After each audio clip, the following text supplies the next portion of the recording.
अर्जुन विषाद योग। जय श्री कृष्ण दोस्तों। भगवत गीता गीता सार चैप्टर 1। दोस्तों, आज मैं आपको श्रीमद् भगवत गीता को पढ़कर उसके बारे में बताने जा रहा हूँ, जिस पर अनेक लोगों ने पढ़कर अपनी अपनी राय बताए हैं। तो आखिर ऐसा क्या है इस गीता में जिस पर अनगिनत लोगों ने काम किया है? क्या खास बात है इस गीता में जो समय समय पर और भी आवश्यक हो रहा है? दोस्तों, अगर साधारण भाषा में कहा जाए तो अगर कुछ खास है इस गीता में तो वह है स्वयं भगवान श्री कृष्ण और उनकी बताई गई गीता का ज्ञान। तो आइए दोस्तों, आइए, मेरा यह खास प्रयास है कि इस गीता सार को सुनने के बाद आपको इससे कुछ न कुछ नया सीखने को जरूर मिलेगा। तो आइए, इस श्रीमद् भगवत गीता का पहला अध्याय यानी अर्जुन विषाद योग को आसान शब्दों में और अपने भाषा में सुनते हैं, ताकि हमें भी गीता का ज्ञान प्राप्त हो।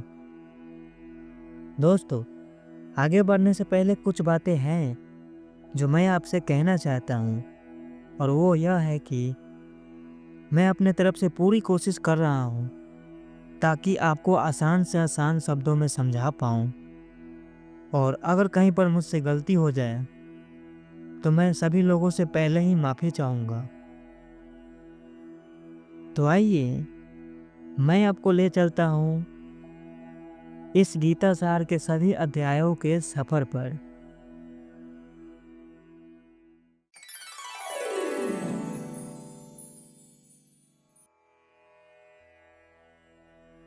तो सबसे पहले गीता की शुरुआत धृतराष्ट्र के प्रश्नों से होता है। संजय धृतराष्ट्र से पूछते हैं, हे संजय, मुझे बताओ, धर्म भूमि कुरुक्षेत्र में मेरे पुत्रों और पांडु पुत्रों ने युद्ध करने की इच्छा से एक जगह होने के बाद क्या किया? धृतराष्ट्र हस्तिनापुर के नेत्रहीन राजा थे और कौरव यानी दुर्योधन सहित 100 पुत्रों के पिता भी थे, जिनका पुत्र मोह और न्याय के प्रति महाभारत युद्ध का एक प्रमुख कारण बनी। वह अपने पुत्रों के प्रति अत्यधिक लगाव और पांडवों के प्रति अन्याय के कारण जाने जाते हैं। इसी कारण से भयंकर और विनाशकारी युद्ध हुआ। यानी कि दोस्तों, धृतराष्ट्र अंधे थे, लेकिन आंखों से अंधे थे, मन और दिमाग से नहीं। उनको सब पता था कि पांडवों के साथ गलत हो रहा है, लेकिन वो कहते हैं ना, जब किसी के लिए प्यार और मोह लिमिट से ज़्यादा बढ़ जाता है तब उसके द्वारा गलत काम भी सही लगने लगता है। हम लोग भी दोस्तों, हम और आप भी गलत काम करते हैं तो हम भी समझ रहे होते हैं कि यह काम गलत है। ऐसा नहीं है कि हम लोगों को पता नहीं होता है, सब पता होता है। सब जानकर भी अनजान बनने की कोशिश करते हैं, क्योंकि बाद में बहाने जो बनाने हैं। दोस्तों, धृतराष्ट्र के साथ भी ऐसा ही हुआ। आपके और हम लोगों के साथ भी न जाने ऐसा कितने ही बार हुआ भी होगा। अगर आप किसी को लिमिट से ज़्यादा देखभाल या प्यार करते हैं, लेकिन वो कभी कभी गलत काम कर देता है, तो आप और हम उसे अनदेखा कर देते हैं। लेकिन वही अनदेखा करने की आदत एक दिन भयंकर और विनाशकारी युद्ध का रूप ले लेता है, जैसा कि महाभारत में धृतराष्ट्र के साथ हुआ। उनका पुत्र मोह ने उनको अंधकार की ओर ले गया।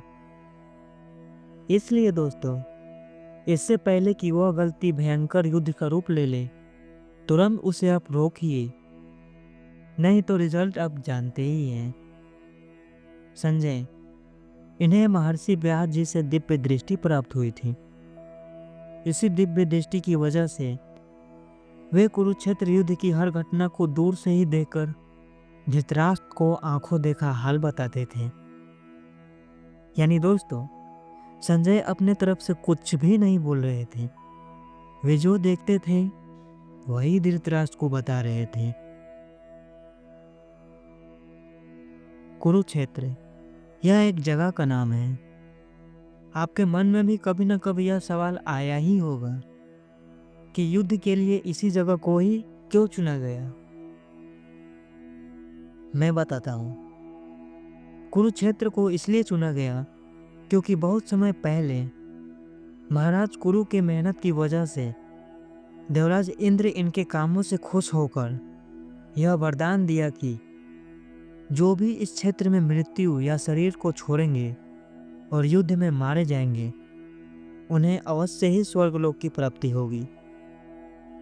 इसलिए दोस्तों, इसलिए इस क्षेत्र को चुना गया ताकि सबको स्वर्गलोक की प्राप्ति हो। तो जब धृतराष्ट्र ने पूछा कि सभी लोग कुरुक्षेत्र में युद्ध करने की इच्छा से एक जगह होने के बाद क्या कर रहे हैं, तब संजय उन्हें बताते हुए कहते हैं कि हे महाराज, पांडवों की सेना को व्यूहाकार में खड़े हुए देखकर दुर्योधन भयभीत हो रहे हैं और उसी हालत में जाकर अपने गुरु द्रोणाचार्य से कहते हैं, हे आचार्य, आपके ही बुद्धिमान शिष्य ने पांडवों की यह जो व्यूहाकार में सभी सेना खड़े हैं, इन सभी को धृष्टद्युम्न ने ही खड़ा किया है। देखिए आचार्य, देखिए इन सभी पांडवों की सेनाओं को और इन सभी विशाल सेनाओं को देखिए जो व्यूहाकार में खड़े हैं। द्रोणाचार्य ये महर्षि भारद्वाज के पुत्र थे। उनका जन्म एक यज्ञ कलश यानी द्रोण से हुआ था, इसलिए उनका नाम द्रोण पड़ा। वे धनुर्विद्या और नीति शास्त्र में बहुत ही माहिर थे और महाभारत युद्ध के बड़े बड़े योद्धाओं में से एक थे। उन्होंने अपने अस्त्र शस्त्र की विद्या भगवान परशुराम जी से सीखे थे और बाद में वे पांडवों और कौरवों यानी इन दोनों के पुत्रों को शिक्षा दिए।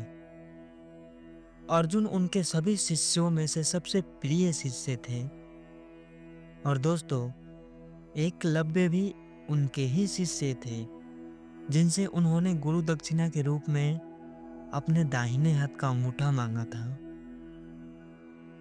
युद्ध में वे कौरव सेना के सेनापति यानी भीष्म के हारने के बाद द्रोणाचार्य बने थे और युद्ध में ये भी भीष्म की ही तरह पांडवों और उनकी सभी सेनाओं पर भारी पड़ रहे थे। हालांकि वो बात अलग है कि स्वयं भगवान श्री कृष्ण की योजना के चलते अश्वत्थामा यानी उनके पुत्र के मारे जाने की झूठी खबर फैलाकर उन्हें कंफ्यूज किया गया, क्योंकि वे अपने पुत्र से बहुत प्यार करते थे। जब उन्होंने सुना कि पुत्र मारा गया तो वे पूरी तरह कंफ्यूज यानी भ्रम में पड़ गए और तभी धृष्टद्युम्न ने मौके का फायदा उठाते हुए उनका वध कर दिया। कहा जाता है दोस्तों, द्रोणाचार्य एक ऐसा योद्धा थे जिनको मारने के लिए सत्य भी उस दिन सूली पे चढ़ गया था। तो जब दुर्योधन ने कहा कि यह व्यूहाकार में खड़े पांडवों की सभी सेनाओं को देखिए, तब उसके बाद दोस्तों, व्यूहाकार का मतलब होता है एक ऐसा व्यूह यानी एक ऐसा जाल जिसमें घुसना असंभव हो और अगर घुस भी गए तो निकलना असंभव हो।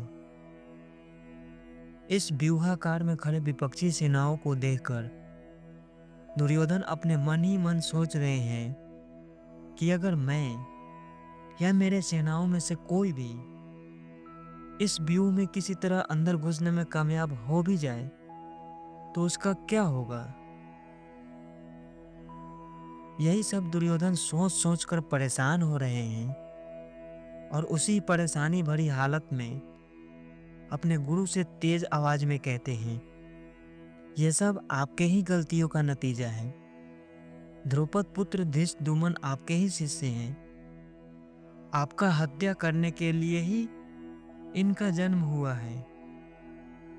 ऐसा जानकर भी आपने धृष्टद्युम्न को शिक्षा दी। दोस्तों, यहाँ पर दुर्योधन द्रोणाचार्य को बताना चाहते हैं कि दुश्मन होने पर भी आपने उसको अस्त्र शस्त्र की शिक्षा दी। आपसे बड़ा मन बुद्धि कोई नहीं, वह बुद्धिमान है, इसलिए उसने जो व्यूहाकार में इस विशाल सेनाओं को खड़ा किया है, तो आप उसको भी जरा देखिए। दोस्तों, यहाँ पर दुर्योधन द्रोणाचार्य को मैनिपुलेट के जरिए गुस्सा आने के लिए ही ये सब कह रहे हैं कि कब वो गुस्सा हो ताकि मेरे लिए जल्द से जल्द युद्ध करने के लिए राजी हो जाए। ये वाला सीन आप रियल लाइफ में भी कई बार देखे होंगे और आगे भी देखने को जरूर मिलेगा कि कैसे लोग किसी फैमिली मेंबर को न कहने वाले बात भी उसे ऐसे बताते हैं जैसे कि वो बहुत ही अन्याय कर रहे हैं। और सुनने में भी दोस्तों, सुनने में भी ठीक वैसा ही लगता है जैसा कि मानो आपके फैमिली वाले आपके साथ बहुत ही अन्याय और गलत कर रहे हैं और फिर वहीं से युद्ध की शुरुआत होती है दोस्तों। इसलिए ऐसे आदमी से हमें और आपको हमेशा बचकर रहना चाहिए। दोस्तों, दूसरे श्लोक में दुर्योधन पांडवों के सभी सेनाओं के बारे में जानकारी इकट्ठा कर लेने के बाद अपने साथी यानी द्रोणाचार्य को भी बता रहे थे। यानी कि दोस्तों, समस्या चाहे जो भी हो, उस पर विजय प्राप्त करने के लिए समस्याओं के बारे में जानकारी आपको जुटाना ही पड़ेगा। तो जब सभी प्रकार के समस्याओं को जान लेने के बाद अपने साथी को भी समझाइए, जैसा कि दुर्योधन भी कर रहे हैं। युद्ध कैसा भी हो दोस्तों, चाहे बिजनेस से रिलेटेड हो या लाइफ से रिलेटेड, हमें भी दुर्योधन की तरह उस समस्याओं को अच्छे से जान लेना चाहिए, अच्छे से समझ लेना चाहिए, ताकि समस्याओं से सामना करते समय बाद में कोई रुकावट ना हो। जानकारी जुटाने के बाद दुर्योधन अब अपनी सेनाओं के बारे में जानकारी जुटा रहे हैं। दोस्तों, समस्याओं के बारे में पूरी तरह जानने और समझने के बाद अब बारी आती है अपने पक्ष के बारे में सोचने की। यानी कि दोस्तों, आप समस्याओं के बारे में समझ तो गए, लेकिन आप उस समस्याओं से कैसे लड़ने वाले हैं, इसके बारे में सोचना भी बहुत जरूरी है। यह जानना होता है दोस्तों कि हमारे पास समस्याओं से लड़ने के लिए क्या क्या स्ट्रॉन्ग पॉइंट्स हैं। इसलिए यहाँ पर दुर्योधन ऐसा ही कर रहे हैं। वे अपने सेनाओं के बारे में अपने गुरु को बताते हैं। दुर्योधन बताते हुए कहते हैं कि हे आचार्य, आपके जानकारी के लिए मैं अपनी सेनाओं के उन सेना नायकों का नाम बता रहा हूं जो कि युद्ध करने में विशेष रूप से माहिर और कुशल हैं। सबसे पहले मेरे पक्ष से आप स्वयं, उसके बाद पितामह भीष्म, अंगराज कर्ण, समर विजय कृपाचार्य, आपका पुत्र अश्वत्थामा, विकर्ण, सोमदत्त के पुत्र भूरिश्रवा, सिंधुराज और जयद्रथ आदि शूरवीर मेरे पक्ष में हैं। मेरे पक्ष में और भी अनेक वीर हैं और सभी अस्त्र शस्त्र लेकर तैयार खड़े हैं। साथ ही सभी युद्ध में माहिर और चतुर हैं। और तो और मेरे एक ऑर्डर देने पर सभी मेरे लिए लड़ने मरने को तैयार हैं। दोस्तों, दुर्योधन के पक्ष में युद्ध करने के लिए उनके साथ देने वाले बहुत सारे सैनिक थे जो उनके लिए लड़ने मरने को तैयार थे। तो जब आप अपने समस्याओं से युद्ध लड़ते हैं तो आपके साथ कौन होता है? आपके साथ होता है आपका हुनर, आपका मेहनत, आपका साहस, आपका आत्मविश्वास और आपके अपने, जो सिर्फ आपके लिए हमेशा एक ऑर्डर पर लड़ने मरने को तैयार रहते हैं। उसके बाद दुर्योधन अपने गुरु द्रोणाचार्य को आगे बताते हुए कहते हैं कि भीष्म के द्वारा हमारा सैन्य बल अपर्याप्त है, लेकिन दूसरी ओर भीम के द्वारा संरक्षित पांडवों का सैन्य बल पर्याप्त है। यानी कि दोस्तों, भीष्म पितामह अद्वितीय वीर थे। अद्वितीय वीर का मतलब होता है एकदम अनोखा या फिर बेजोड़, जिसका कोई जवाब नहीं। इन्हें पिता के द्वारा इच्छा मृत्यु का वरदान मिला था। बिना इनके परमिशन के काल भी इनको मार नहीं सकते थे, इसलिए ये अपराजय हैं। दुर्योधन अपने गुरु को बताते हुए कहते हैं कि भीष्म के द्वारा हमारा सैन्य बल अपर्याप्त है, जबकि पांडवों का सैन्य बल पर्याप्त है। यानी कि दोस्तों, दुर्योधन कहना चाहते हैं कि जब तक भीष्म हमारे सेनाओं में शामिल हैं, तब तक हम लोग इन पांडवों से युद्ध हार नहीं सकते। यहाँ पर दुर्योधन घमंड दिखा रहे हैं, जो कि आपको बिल्कुल भी नहीं करनी है। दोस्तों, समस्याओं को देखकर जीतने का विश्वास या आत्मविश्वास तो हो सकता है, लेकिन घमंड नहीं। अगर घमंड हुआ तो वहीं से आपका हारने की शुरुआत हो जाएगी। क्योंकि अगर दुर्योधन जानता कि वो युद्ध हार जाएगा तो भला वो युद्ध ही क्यों करता। इसलिए दोस्तों, घमंड अच्छी चीज नहीं है। अगर घमंड हुआ तो वहीं से आपका हारने की शुरुआत हो जाएगी। दोस्तों, तो जब दुर्योधन ने कहा कि हम पांडवों से युद्ध नहीं हार सकते, उसके बाद दुर्योधन आगे बताते हुए अपने सेनाओं से कहते हैं कि पितामह भीष्म सबसे खास है, इसलिए आप सभी लोग चारों तरफ से केवल और केवल पितामह भीष्म की ही रक्षा करें। इसलिए आप सभी को सावधान होकर सावधानी पूर्वक हर प्रकार से पितामह भीष्म की ही रक्षा करना है। यही आप सभी लोगों का काम है। दोस्तों, हम लोगों को भी अपने जीवन के चुनौतियों से लड़ते समय अपने कीमती चीजों को अंत तक हमेशा संभाल कर रखना चाहिए, जैसा कि अभी दुर्योधन भी कर रहे हैं। अपने कीमती चीजों को अंत तक संभाल कर रखने की कोशिश कर रहे हैं। दोस्तों, पिछले श्लोक में दुर्योधन पांडवों की सभी सेनाओं के बारे में जानकारी जुटा रहे थे। यानी कि दोस्तों, कैसे हम लोग लड़ाई होने से पहले सामने वाले पक्षों के बारे में पता लगाते हैं, ठीक वैसे ही दुर्योधन भी कर रहे हैं। समस्याओं के बारे में सब कुछ जानने और समझने के बाद अब बारी आती है शंखनाद की, यानी युद्ध को शुरू करने की। तो सबसे पहले पितामह भीष्म ने दुर्योधन का भय दूर करते हुए और उसको खुश करने के लिए शेर की तरह गरज कर उच्च आवाज में ऐसा शंख बजाया जिसके प्रभाव से अनंतर शंख, नगाड़े, ढोल, मृदंग और रण सिंगार आदि अनेक प्रकार के वाद्य यंत्र अचानक ही एक साथ बज उठे, जिससे बहुत ही डरावना ध्वनि उत्पन्न हुई। इन बाजाओं का नाम संगीत समारोह में नहीं, बल्कि बहुत ही डरावना और भयंकर माहौल का था। इस आवाज से यह मालूम हो रहा था कि थोड़ी ही देर बाद सबसे खतरनाक और सबसे भयंकर युद्ध होने वाली है, जिसको सुनने के बाद हर किसी को डर लगने लगा था।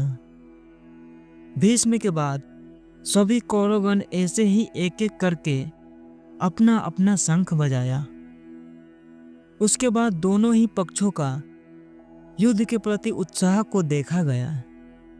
यानी कि दोस्तों, तैयारियां होती है ना, तो दोनों तरफ से होती है।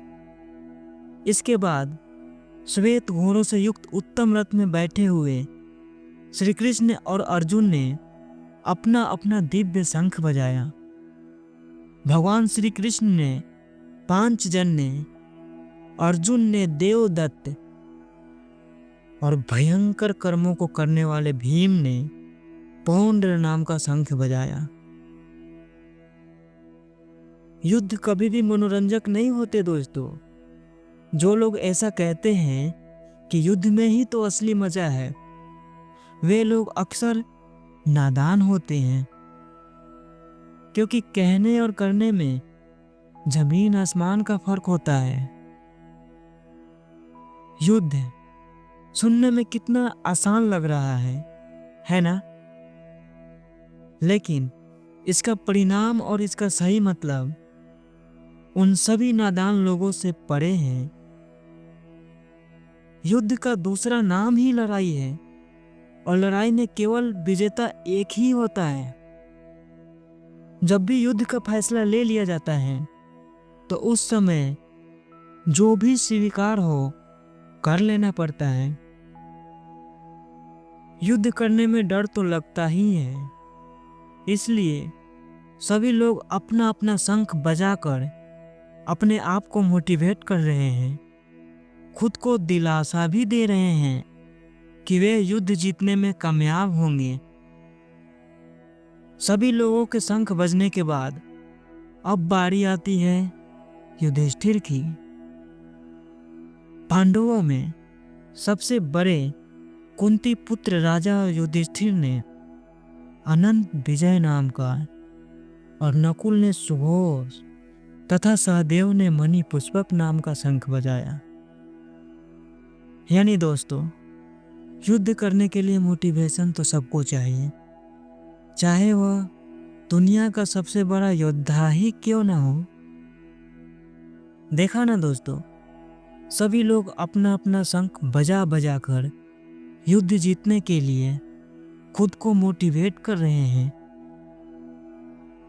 आप भी ऐसे ही अपने समस्याओं से लड़ने के लिए अपने हिसाब से मोटिवेशन चुन सकते हैं। जैसा कि महाभारत युद्ध में सभी के लिए शंख बजाना ही उनको मोटिवेशन का काम करता था। अभी के ज़माने में देखा जाए तो कुछ लोगों के लिए माता पिता का आशीर्वाद लेना उनको मोटिवेट का काम करता है, और कुछ लोगों के लिए भगवान का नाम लेना ही उनको मोटिवेट का काम करता है। ये आपके ऊपर डिपेंड करता है दोस्तों। उसके बाद संजय धृतराष्ट्र को आगे बताते हुए कहते हैं कि हे राजन, महाधनुर्धारी काशीराज, महारथी शिखंडी, धृष्टद्युम्न, विराट राज, अपराजय सात्यकी, द्रौपदी के पांचों पुत्र और सुभद्रा पुत्र अभिमन्यु, इन सभी ने अपना अपना शंख बजाया। और संजय आगे बताते हुए कहते हैं कि सभी के एक साथ शंख बजाने की वजह से पृथ्वी पर इन आवाजों से भयंकर तूफान अचानक से ही उठ गया, और आकाश में भयंकर बिजली उत्पन्न होने लगी। इन शंखों का आवाज इतना तेज और भयानक था कि आकाश और पृथ्वी के साथ साथ सभी कौरवगण और आपके सभी पुत्रों को भी डर लगने लगा था। अब जाहिर सी बात है दोस्तों, ताकतवर लोग कमजोर लोगों को डराने की कोशिश तो करेंगे ही। सामने वालों को भी तो लगना चाहिए कि वे किससे युद्ध करने जा रहे हैं। इसलिए दोस्तों, यहाँ पर हम लोग यह सीख सकते हैं कि अपना प्रतिभा या पर्सनालिटी ऐसा बनाओ कि सामने वाला ना चाहते हुए भी आपसे प्रभावित हो जाए। और फिर संजय आगे बताते हुए कहते हैं कि सभी के शंख बज जाने के बाद अर्जुन आपके पुत्रों को इस युद्ध में देखना चाहते हैं और उनके साथ देने वाले जो जो राजा आए हैं उन सभी राजाओं को भी देखना चाहते हैं। अर्जुन जानना चाहते हैं कि कौरव पक्ष से कौन कौन युद्ध करने आया है। यही सब देखने और जानने के लिए अर्जुन अपने सारथी यानी श्री कृष्ण से कहते हैं। दोस्तों, युद्ध में अर्जुन का सारथी भगवान श्री कृष्ण बने थे, इसलिए वो अपने सारथी यानी श्री कृष्ण से कहते हैं, हे अच्युत, मैं जब तक युद्ध की अभिलाषा से खड़े हुए इन समस्त वीरों को अच्छी तरह देख न लूं कि इस युद्ध में किन किन लोगों के साथ मुझे युद्ध करना होगा और इस युद्ध में दुर्बुद्धि दुर्योधन के साथ देने वाले सभी योद्धाओं को अच्छी तरह देख न लूं, तब तक आप मेरे रथ को दोनों सेनाओं के बीच में खड़ा करें। ये बात आज के ज़माने का सबसे बड़ा ज्ञान है दोस्तों। आप किसी भी समस्या को उसके बीच में खड़े होकर उसके बारे में जान सकते हैं, जैसा कि अभी अर्जुन कर रहे हैं। अच्युत का दो मतलब होता है। पहला, जो अपने स्थान से कभी हटता नहीं यानी सारथी, और दूसरा, जो अमर हो, कभी उसका वध नहीं किया जा सकता। भगवान श्री कृष्ण का एक नाम अच्युत भी था दोस्तों। अर्जुन दुर्योधन को दुर्बुद्धि बता रहे हैं क्योंकि सब उसके ही चलते अपने ही लोग एक दूसरे को मारने के लिए आमने सामने खड़े थे। संजय आगे बताते हुए कहते हैं कि हे राजन, जैसा कि अर्जुन ने अपने सारथी से कहा, तो श्री कृष्ण ने दोनों पक्षों के बीच सभी राजाओं और भीष्म द्रोणा आदि व्यक्तियों के सामने अपने उत्तम रथ को ले जाकर खड़ा किया और खड़ा करने के बाद श्री कृष्ण ने तेज आवाज में कहा, हे पार्थ, इन सभी एकत्रित कौरवों को ध्यान से देख जिनसे तुम्हें युद्ध करना है। दोस्तों, पार्थ अर्जुन का ही नाम है, जो ठीक इसके बाद मुसीबतों में बस फंसने ही वाला है। पार्थ हम लोग भी हो सकते हैं दोस्तों, क्योंकि अर्जुन का समस्या वैसे देखा जाए तो हम लोगों की समस्याओं से अलग नहीं है। तो आइए सुनते हैं भगवान अपने प्रिय अर्जुन को इस मुसीबतों से कैसे निकालते हैं। यहीं से दोस्तों, यहीं से श्रीमद् भगवत गीता का ज्ञान शुरू होता है। अर्जुन को बचाने के लिए भगवान को एक ऐसा लीला का रचना करना पड़ा जो हमेशा हमेशा के लिए मार्गदर्शक बन गया और आगे भी यह बना ही रहेगा। यही एक ऐसा चीज है जिसको आप जितने बार सुनेंगे, जितने बार पढ़ेंगे, तो उतने ही बार आपको कुछ नया सीखने को मिलेगा। इसलिए तो दोस्तों, इस श्रीमद् भगवत गीता को लाइफ ऑफ गाइड यानी जीवन का मार्गदर्शक भी कहते हैं, जो खुद भगवान ने सिर्फ हम लोगों के लिए मुक्ति का ज्ञान इस गीता के माध्यम से बताए हैं, ताकि हम लोग भी हमेशा हमेशा के लिए इस माया के जाल से मुक्त हो सकें। अभी यह बात आपको उतना समझ में नहीं आएगा, लेकिन इसको भक्ति योग में बारीकी से समझाया गया है। तब आप इस बात को पूरी तरह समझ जाओगे कि इसका सही मतलब क्या है। फिलहाल हम लोग अध्याय 1 में हैं, तो पहले इस पर फोकस करते हैं। तो जब श्री कृष्ण ने अर्जुन को दोनों सेनाओं के बीच ले जाकर खड़ा किया और कहा कि इन एकत्रित कौरवों को देखो, तब उसके बाद अर्जुन ने सामने वाले सेनाओं में खड़े अपने पिता के भाइयों, पितामहों, आचार्यों, मामा, भाइयों, पुत्रों, पौत्रों, सखा, ससुरों और भी कई सारे सगे संबंधियों को देखा। अर्जुन ने देखा कि चारों तरफ से अपने ही लोग खड़े हैं, जिसको देखकर दंग रह गए।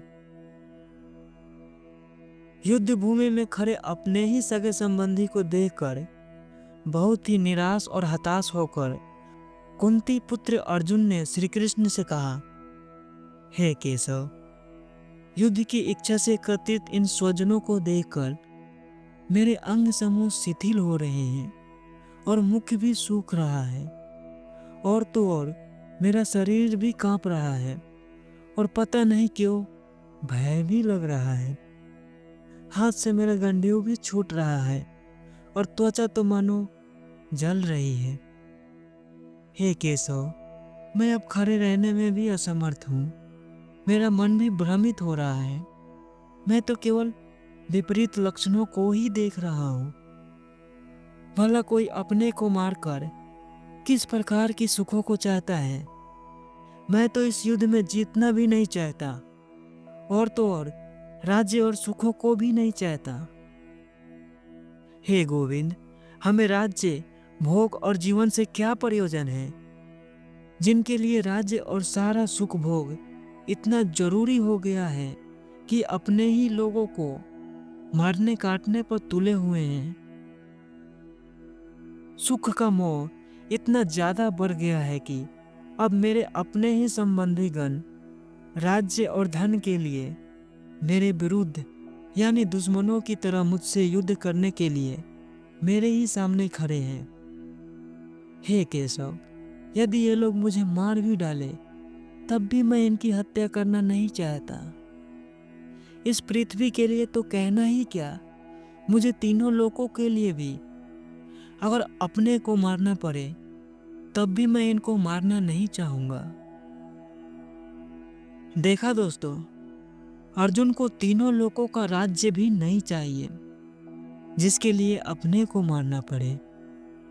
अगर आप अर्जुन की जगह होते और आपको दुनिया का सारा धन दिया जाता, लेकिन उसके लिए आपको अपने सभी सबसे प्रिय लोगों को मारना होगा, तब आप उस समय क्या करते? जाहिर सी बात है, आप भी अर्जुन की ही तरह फंस जाते। इसलिए उस समय एक सही मार्गदर्शक की जरूरत होती है, नहीं तो आप अपने लक्ष्य से भटक सकते हैं। पिछले श्लोक में अर्जुन ने जब युद्ध में अपने ही लोगों को देखा तो वही बात श्री कृष्ण को बता रहे थे। अगर ये लोग मुझे मार भी डाले तब भी मैं इनको मारना नहीं चाहता। इसके बाद अर्जुन आगे कहते हैं कि हे माधव, अपने ही सगे संबंधी को मारने से हमें पाप ही लगेगा। इसलिए अपने सगे संबंधियों को और धृतराष्ट्र के पुत्रों का हत्या करना हमारे लिए उचित नहीं है, क्योंकि अपने ही सगे संबंधी और अपने ही स्वजनों की हत्या करके हम लोग किस प्रकार से सुखी हो सकते हैं। हे जनार्दन, राज्य के लोभ से भ्रष्ट बुद्धि होकर दुर्योधन आदि कौरवगण इस वंश के विनाश, इससे उत्पन्न दोष और मित्र द्रोह से उत्पन्न पाप को नहीं देख रहे हैं, परंतु हम लोग तो समझदार हैं, तो हम लोगों को इन सभी दोषों से बचने का उपाय क्यों नहीं करना चाहिए। दोस्तों, आप जब भी कोई समस्याओं से सामना करने जाएं, तो आप सबसे पहले क्या गलत है और क्या सही है, पहले उसको देखें। क्योंकि लड़ाई तो हर कोई कर लेता है, लेकिन समझदार लोग पहले गलत और सही चीजों को देखते और समझते हैं, उसके बाद ही निर्णय लेते हैं। क्योंकि कभी कभी लोग आपको बिना मतलब के लड़ाई और झगड़ों में फंसा देते हैं। इसलिए दोस्तों, लड़ाई तभी करनी चाहिए जब सच में जरूरी हो,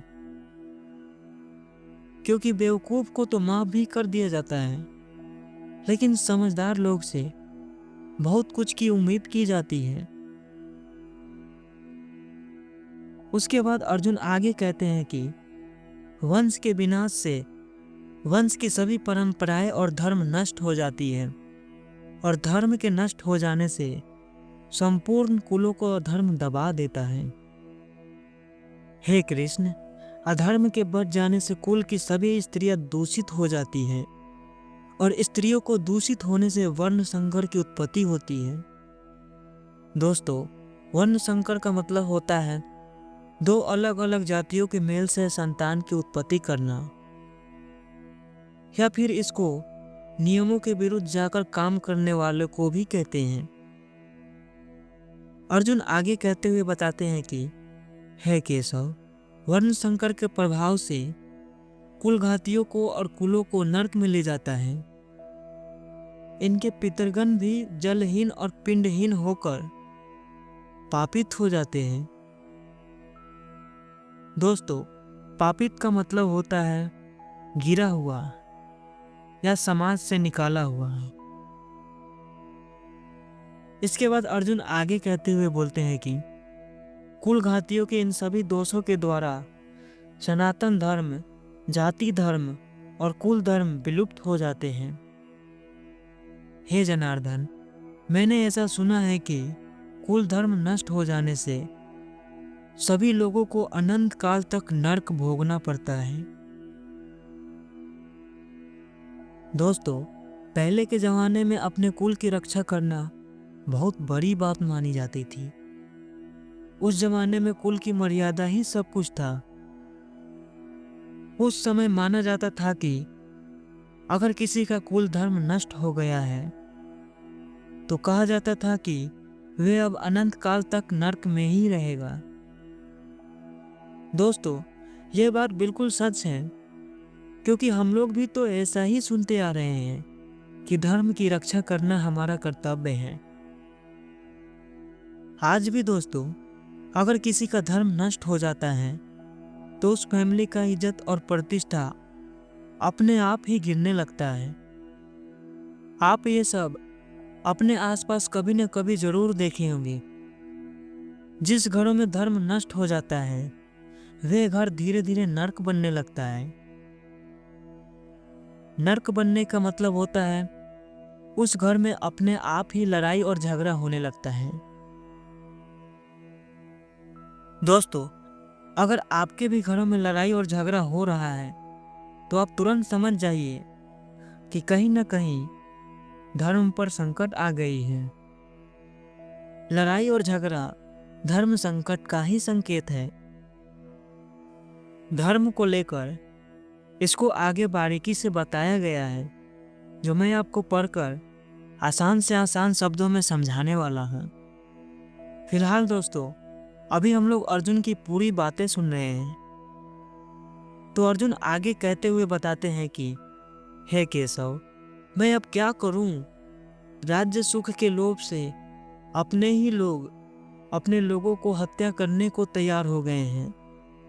सिर्फ राज्य सुख के लिए ये लोग तो महापाप करने को भी तैयार हो गए हैं।